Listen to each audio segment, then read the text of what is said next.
Okay, bansang Hong Kong pa rin. So, dito tayo sa barya natin. So, 50 cents. 50 cents. Ito yung nakuha natin.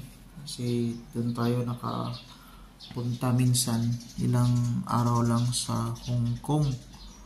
So, at least i-share natin yung barya na nakuha natin. So, ito yung 50 cents 1997 mga kabarya. So, 50 cents Hong Kong. Ito yung kaniyang country.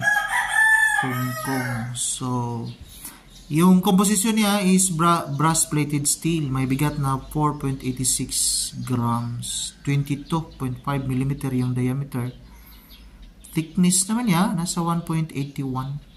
Now, diretso na tayo sa kaniyang, dito tayo muna sa kaniyang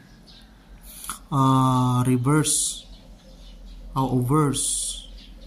Ito yung Hong Kong orchid flower. Ito yung flower nila, yung orchid with the word Hong Kong. So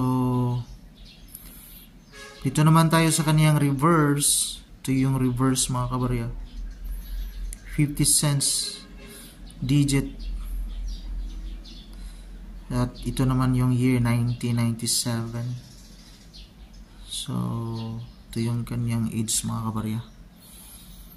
Now, yung value dito, equivalent sa atin, nasa 3 pesos 0.68.5 Hong Kong dollar. Yung 50 cents mga kabarya.